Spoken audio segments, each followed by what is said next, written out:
Hello, friends. Thank you so much for joining me for this webinar on the Joy First business model, combining passion, purpose, and play for increased profitability. I want to ask you a question. Has your business ever brought you stress or anxiety or overwhelm? Is it maybe currently stressing you out? Is it a source of anxiety or overwhelm or burnout or fatigue or anything like that? I have been there. In fact, this time last year, I didn't think that speaking here to you today was possible for me. I want to tell you the story of how I went from having panic attacks in my bathroom multiple times a week to having a joyful and aligned business where I serve women and help them build businesses that they love. I went from having heart palpitations just from the sight of my desk and my inbox to now I actually breathe a physical sigh of relief when I enter my office. It's a space of joy, and I absolutely love it. Before I tell you that story, though, I want to introduce myself. My name is Christy, and I am a business coach. I am dedicated to helping business owners just like you make their dream biz a reality. I am here to help you build a joyful and life giving business through aligned strategy, sustainable systems, and regular self care. And I believe that your dream biz is possible. I would love it if you would tag me on Instagram as you're watching with your biggest takeaway. My Instagram is at Christy Johnson Creative, and just snap a little picture of anything that is meaningful to you, and I would love to see it. Let me tell you a little bit about my journey. I started my journey as a photographer.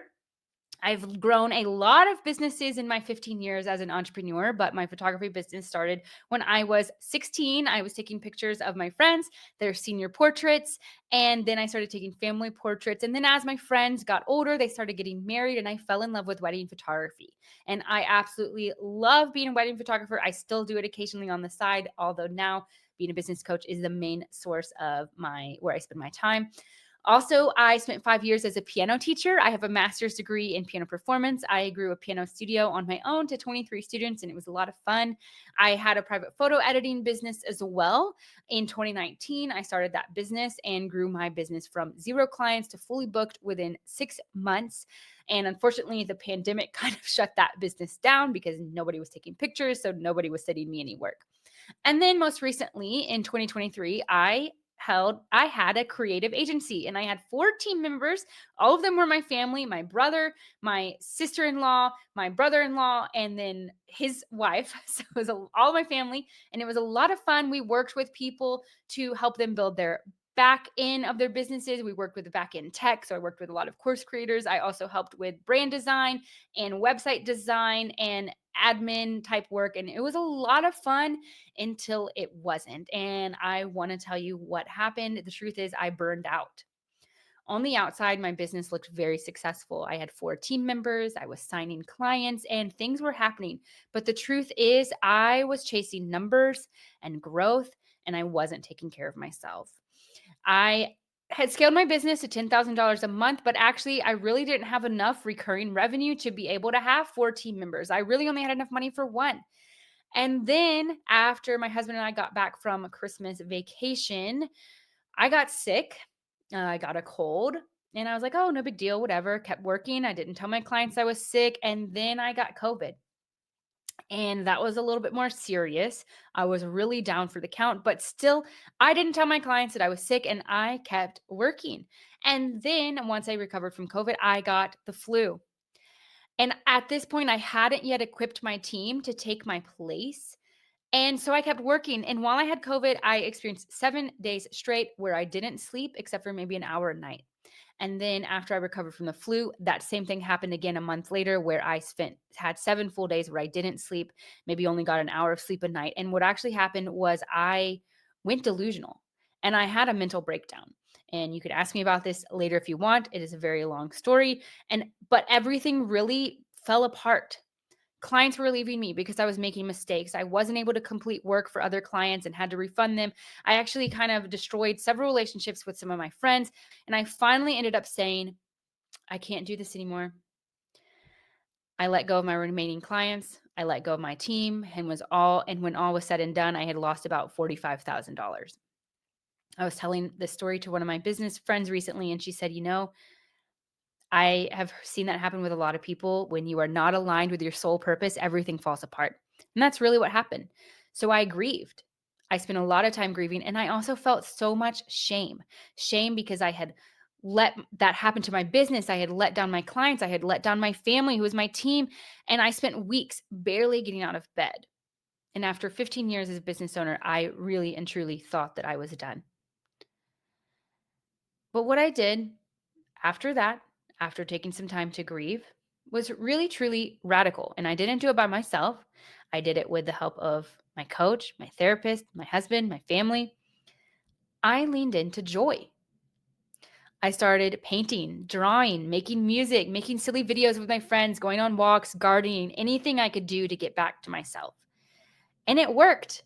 I found myself again and I got my passion back. And that is, I really want you to know that it wasn't an I'm not oversimplifying. Like, it was a long process. It's not something that happened overnight. It took me about 6 months to get my joy back and get my spark back. But as I started to think about this idea of leaning into joy, I asked myself, could business feel like play? Could I make my working time as joyful as my time off? The time that I spent painting and drawing and gardening and playing music, could my work actually be that joyful? And I would like to tell you that yes, it can. And here's how I think you can do it. I broke down the parts of joy into 3 parts. Number 1, passion, the work that lights you up. Purpose, the impact that you're meant to make. And play, the creativity and enjoyment and fun that keeps your business sustainable. I think these are the 3 parts of joy: passion, purpose, and play, and they work together to help you build a joyful and aligned life. And I wanted to know, what if your business could bring you joy and make you money? Think about that. And it absolutely can. So let's talk about how. So, what I did was I developed the Joy First business model. This is where you combine passion, purpose, and play for increased profitability. And I want to help you apply passion, purpose, and play into the 3 parts of your business strategy. As you can tell, if you haven't already noticed, I love the number 3. So I have 3 parts of joy, passion, purpose, and play, and 3 parts of business strategy: your vision, which is where you're going; your forward momentum, your future vision; your operations, which is how your business runs, the work that you do, the type of clients that you work with, and your processes and systems; and then how you get people to know about you, which is your marketing. And I want to talk to you about how to infuse passion, purpose, and play into your vision, your operations, and your marketing so that you can have a more joyful, profitable, and aligned business that lights you up. So let's start by talking about your vision. And what I want you to remember here is your business should be a vehicle for your dream life, not a barrier to it. Let me say that again. Your business should be a vehicle for your dream life, not a barrier to it. So, with your passion and vision, imagine a life and a business that lights you up. Let me tell you some ideas to help you do that. Number 1, dream beyond the to do list. Ask yourself, if I could wave a magic wand and my business could completely solve one problem in the world, what would that look like? This question is really powerful. It can help you to design your vision statement, your mission statement, and really help to fuel you and keep you going. I also want you to do a visualization of your ideal day. Imagine what you are doing, who you're working with, what you're wearing, where you are, and how you feel. What are the things that you do? If you have trouble visualizing, you can write a journal entry from your ideal dream day and write about the things that you're doing, where you are, who you're working with, how you feel, and be as specific as possible. It is amazing how great this exercise is. I did this recently and I realized that my dream life is actually not far off from my current life. There are a few things that are different in my dream life. I am always living at the beach. So that's one of the things that I am working towards, is to be able to live at the beach one day. But this is really going to help to fuel you. For example, maybe a designer realizes her dream is to spend half the year traveling. So she begins building a vision for a fully remote business with asynchronous client communication. This type of business model is possible. There's a lot of business models. This is one of them. Let's talk about how to put purpose into your vision. This is where you're going to anchor your dream in meaning. Number 1, you can define your legacy. Think about what impact you want to make in the world. What do you want to be remembered for? Some people like to write their eulogy and talk about the perspective of if you were to die, what would your dream eulogizer say about you? Or if you were to write your own eulogy, what would you say? Who would be there at your funeral? What would they be saying about you? And what impact would you make? And what would they be remembering about you? This can help you to kind of define your legacy and your vision. You also want to make sure that you align your growth with your values. Make sure that your dream doesn't just look good, but that it also feels right and connects to your core values. When I had my marketing agency, it looked really good on the outside. It was sleek. Our branding was on point. We had an amazing marketing like video and everything. It was so cool.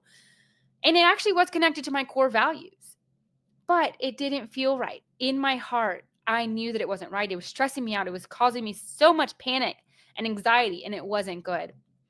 And I had to build something that was aligned with my values and felt right.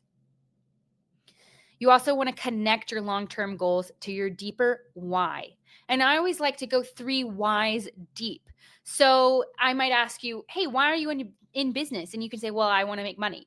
And then I can ask you again, a second why. Why do you want to make money? Well, I want to support my family. And then I can ask you again, a third why do you want to support your family? And then you'll say something like, well, my family is the most important to me. That's my highest purpose. My highest calling is to be there for my family. And that third why really gets to your deep desires, your true core values, and your deep why. So make sure that anytime you're setting goals in your business, you're connecting it to your long-term goals and your deeper why. For example, an entrepreneur dreams of building a big agency, but realizes that what she really wants is to mentor women in underserved communities. So she redefines success around mentorship and impact, not headcount or revenue alone. This is such a big thing, everyone, is that you need to define success for yourself. What does success look like to you? Follow that as a guiding light. Now, let's talk about play and your vision. I want you to stay open to possibilities. When we try to control everything, we just end up being frustrated. So I like to plan and have strategies in place and a plan in place, but then stay open to the possibilities and the magic that the universe could bring my way. Leave space for serendipity. Let yourself dream bigger and wilder than what's realistic. I promise you it's going to be more fun. And if you want to make your dreams a reality, you have to dream bigger and wilder. How do you think people make it into the Olympics, or people perform at Carnegie Hall, or anything like that? It's because they dreamed and they believed that it was possible, and they actually believed it was achievable for them. So let yourself dream bigger and wilder than what's realistic, and you might be surprised at what happens. Be flexible. Allow your vision to evolve as you do. I have spent a lot of time telling myself that I am a quitter, I am not consistent, I'm flaky, because I've had several businesses along the way. But the truth is, my businesses have all evolved and changed as I have evolved and changed. And there is absolutely nothing wrong with that. In fact, it's wonderful and great that I have the ability to do that. I also think that it's important to use creative tools in your business and your vision boards, journaling, daydream walks, meditation, anything that helps you tap into imagination and your higher self is going to be a really great tool for you to incorporate more play into your vision and help keep it more fun. For example, maybe a photographer always dreamed of hosting retreats but thought it was out of reach. So during a vision day, she let herself dream without limits and sparked a plan to co-host a creative retreat within the year. Here's what I want you to take away as an action step for your vision. I want you to implement a joy filter for your decision making. If something does not bring you joy, don't allow it into your business. We're going to Marie Kondo that, okay? So when you're planning out your next goal, is this goal going to bring you joy? When you're taking on your next project, is this project going to bring you joy? And if it's not, then don't pursue it. Now, let's talk about your operations. This is where you're going to be streamlining and supporting your joy. So we were imagining your dream life, and now we're going to be streamlining and supporting your joy. And I want you to know the way you run your business should support your well-being. How are we going to do that? Through passion, purpose, and play. Let's dive in. Passion and operations: do more of what you love and less of what you don't. It's as simple as that, really, but let me give you some more practical steps. Number 1, create a daily flow. Identify energy draining tasks. Structure your day to prioritize those tasks to deprioritize those energy draining tasks and prioritize the work that energizes you, the work that excites you. Aim to spend about 80% of your time in your zone of joy. A lot of people say, zone of genius. Well, that doesn't really resonate with me as much because I don't really think I'm a genius at anything. But if I can think about what brings me joy, that's something that's easy for me. So I try to structure my day and do 80% of work, 80% of my time I'm doing work that really truly is in my zone of joy and energizes me. Automate and delegate. Use tech tools or hire support for admin tasks that you dislike or other tasks that you dislike for that matter. It doesn't have to be just admin tasks. A lot of people get hung up on this. They might think, "Oh my goodness, well, I don't know all the tech. I'm not really a tech person, not a tech savvy person, and I'm really kind of overwhelmed about the idea of hiring. That sounds difficult for me. I don't know if I'm ready to give up control." I promise you, once you take the time to learn and you take the time to train someone, it really does open up so many more possibilities for you. And if this is something that you struggle with, you can always bring on a consultant or a coach to help to teach you the tech tools or to create them for you. That's something that I offer for my clients. I create systems for them and help them automate their systems, or you can hire support to help you with those tasks if you need to. And if you want someone to talk you through the process of hiring, that's something that a great coach could do for you as well, or something that I could do for you if you want to work with me. With your passion, you want to set boundaries with intention. Boundaries protect your passion. So turn on automated responses during non-working hours. Give your clients one avenue of communicating with you. I was working with a client, her clients were communicating with her all over the place: text, Instagram, email, Facebook. And she was just overwhelmed. She told me she felt like she was drowning with all of the communications. And I said, "Well, why are your clients texting you?"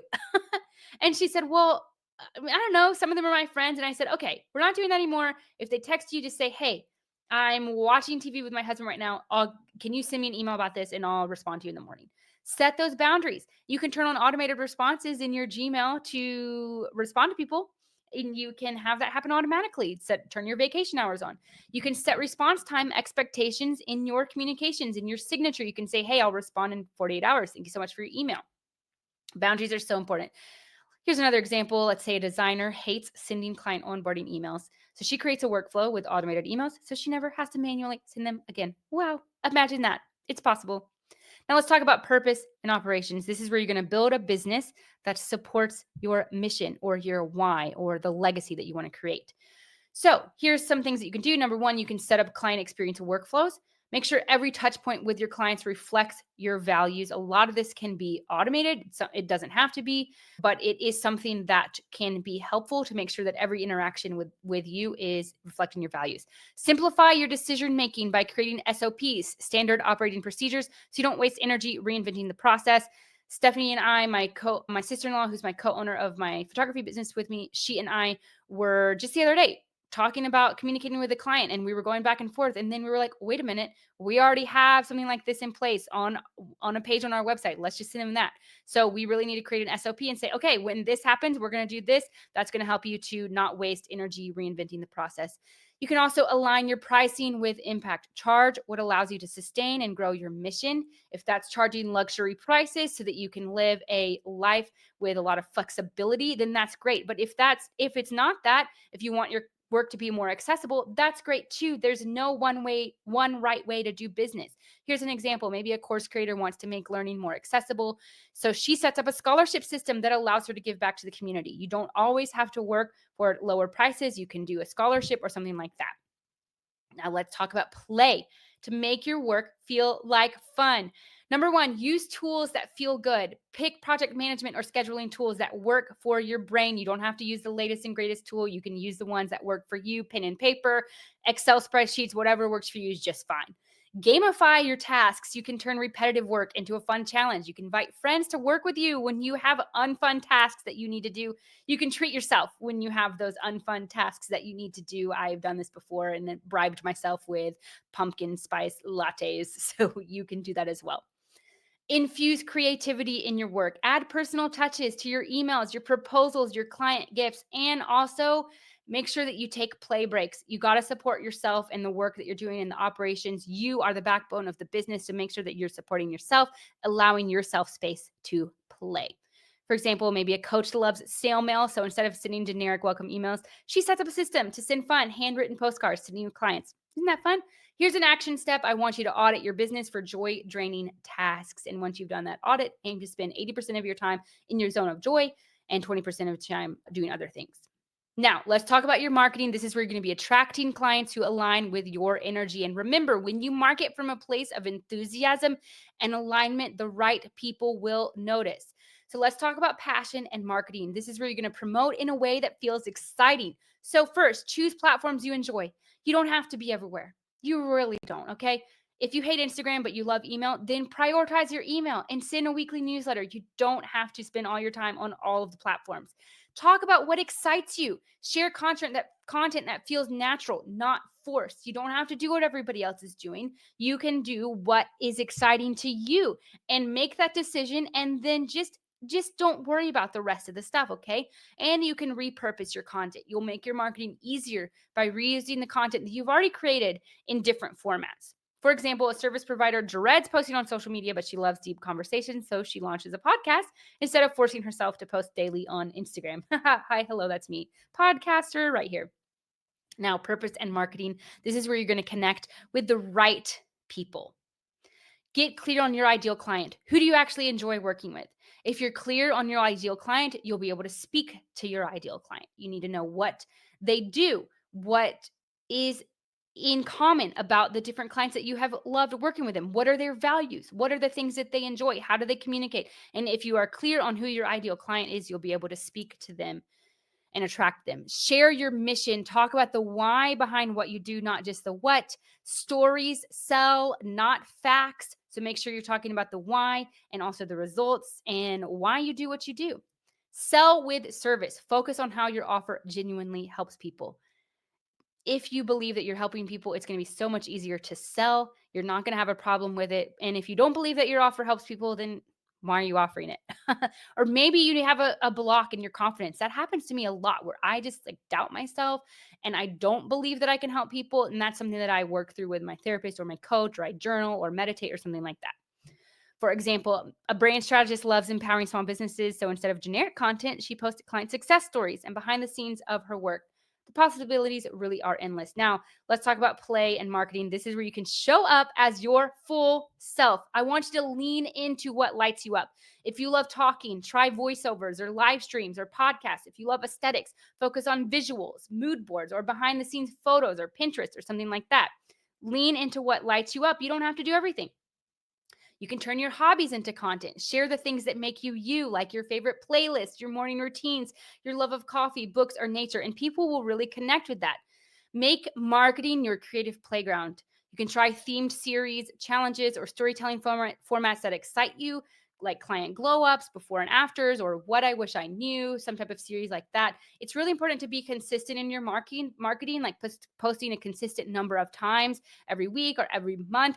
But it's also important to allow yourself space for creativity. So have that structure, but have it be a flexible, creative structure. For example, maybe there is a designer who loves vintage fashion. So she starts incorporating retro design into her posts and talks about how her style influences her work. So her content becomes more fun and more memorable. I did this with my logo and my brand. It came from a piece of art that I made in therapy about my life story. And then my brother, who's a designer, he turned that art into the C for my logo, and those colors in my brand come from that drawing that I made. So that's an example of me and my creativity being right into my brand. So here's an action step for you. Integrate play into your daily business routine. Now, how is this going to make you more money?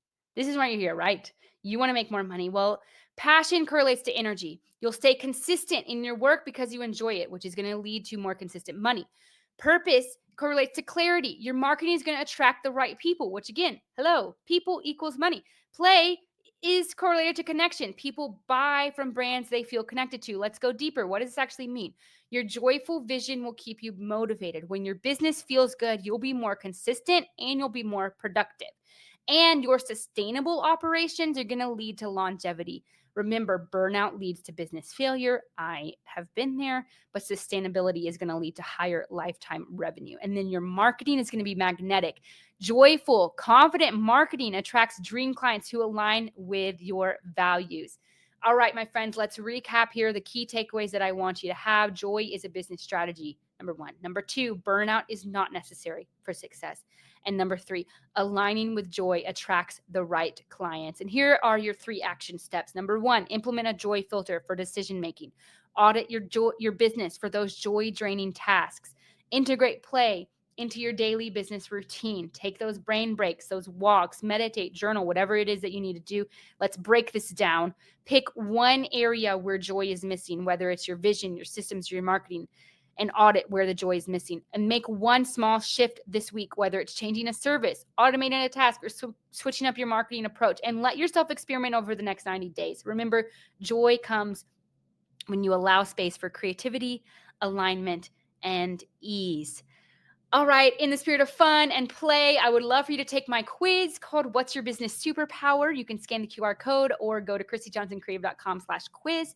This is a fun quiz that will ask you questions about your business and find out where you are in your business and determine your business superpower. And based on your superpower, you're going to be sent a podcast playlist from my podcast, the Dream Biz podcast. And don't worry if you don't like podcasts, you're going to be sent some written things as well. So you don't have to listen to the episodes if you don't want to, but I have 160 episodes on my podcast and that can be overwhelming. So I wanted to make this so that it was easier for you to get a playlist about 10 episodes based on your business superpower. So go ahead and scan that QR code or go to christyjohnsoncreative.com/quiz. All right, my friends, thank you so much for listening. It was such a joy to speak to you today, and let's make your dream biz a reality, shall we?